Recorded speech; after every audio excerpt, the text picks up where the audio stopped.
Why space-time is expanding instead of matter, shrinking. Have you ever had one of those dreams? The kind where you're standing in a familiar room, but something is profoundly wrong. The walls aren't closing in, but the ceiling is rushing away from you, stretching into an impossible, star-dusted infinity. You feel yourself getting smaller, not because you're shrinking, but because the space around you is alive, is growing. What if I told you that this dream isn't just a trick of the sleeping mind? What if it's a glimpse into the deepest, most startling truth of our reality? For nearly a century, we've known the universe is getting bigger. Galaxies are flying away from each other, carried on an invisible current. The official story, the one in the textbooks, is that space itself is stretching. But today I want to ask a dangerous, a magical question. What if it's not space that's expanding? What if it's us and everything else that is shrinking? Welcome, travelers. Let's dive into the void. Imagine the universe as a single, timeless moment, frozen like a perfect crystal. A cosmic crime has been committed, and we are the detectives, arriving late to the scene. The evidence is clear. All the galaxies are rushing away from a single point. It looks like a giant explosion, the Big Bang. But here's the first clue that something more mystical is at play. It doesn't matter where you stand in the universe. From every galaxy, from every possible vantage point, it looks like you are at the center of this great exodus. Every other point of light is fleeing from you. How can that be? How can everyone be at the center? The conventional answer is the balloon analogy. Picture the surface of a balloon with dots on it. As you inflate the balloon, every dot moves away from every other dot. No single dot is the true center. The center exists in a higher dimension. The expansion is in the fabric of the balloon's skin, in space itself. But let's turn this inside out. Let's entertain the heretical idea. What if the balloon isn't inflating? What if the dots are simply getting smaller? Think about it. If every atom in the universe, every meter stick, every planet, every ruler with which we measure was uniformly shrinking at an astounding rate, what would we see? Precisely this. The vast, empty spaces between galactic clusters would appear to grow. The distance from here to the Andromeda Galaxy would seem to increase, not because space is stretching, but because our scale is diminishing. The ruler we use to measure that distance is itself getting shorter. So, to us, with our shrinking rulers and our shrinking senses, the number of ruler lengths needed to cross the void becomes a larger and larger number. The universe appears to expand. It's a perfect cosmic illusion, a sleight of hand performed by reality itself. Now, you might be thinking, that's a clever thought experiment, but we have proof. We have the echo of the Big Bang, the cosmic microwave background radiation. And you're right, this ancient light, this fossil radiation from the infancy of the cosmos fills all of space. Its properties tell a story.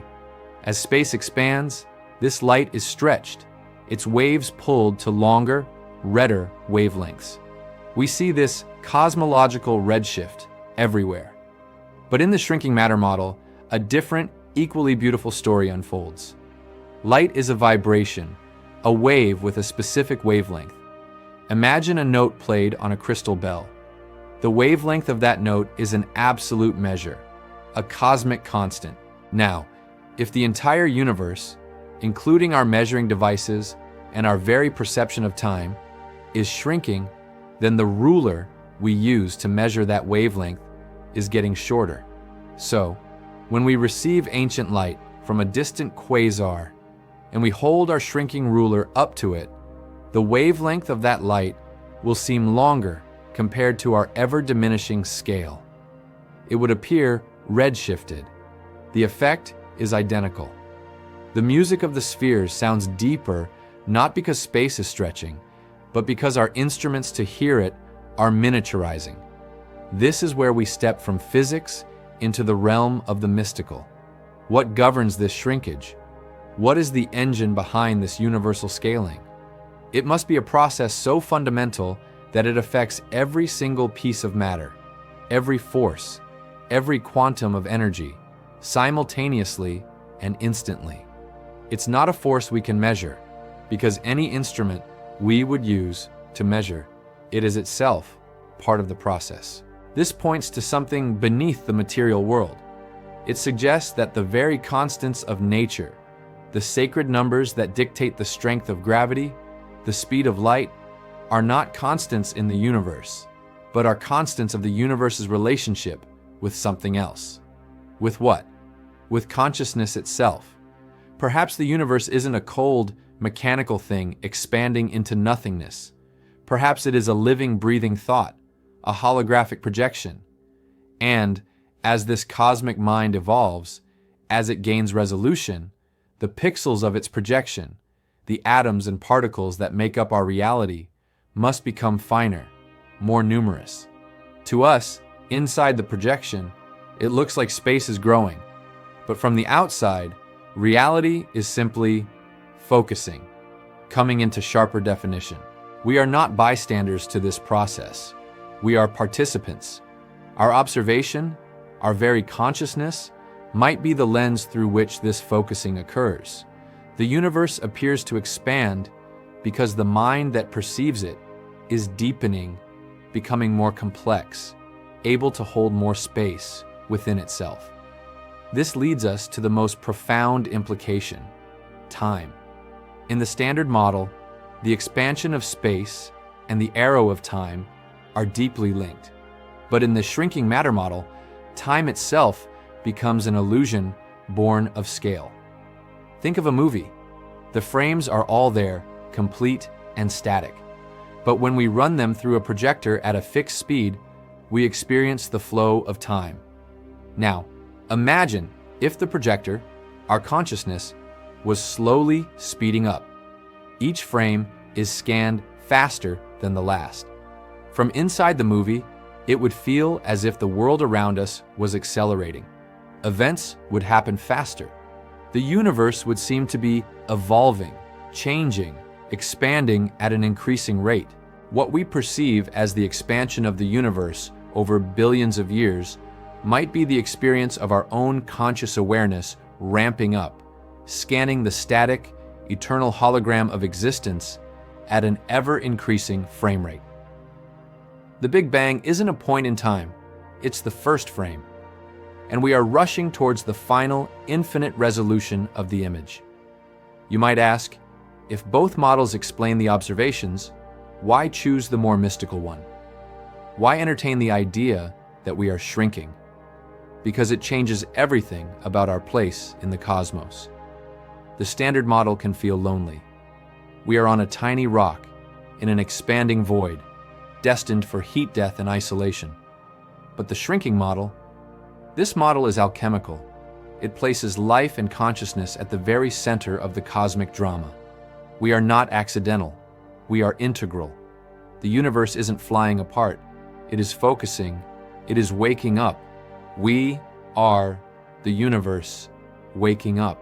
Every time you learn something new, every time you feel a moment of awe, every time you love, you are participating in this great focusing. You are not a passenger on a ship sailing into emptiness. You are the ship, the ocean, and the destination all at once, contracting into a point of infinite significance. The galaxies aren't fleeing. They are waiting for us to grow small enough to see the intricate patterns that connect them all. The void isn't growing. Our capacity to comprehend it is.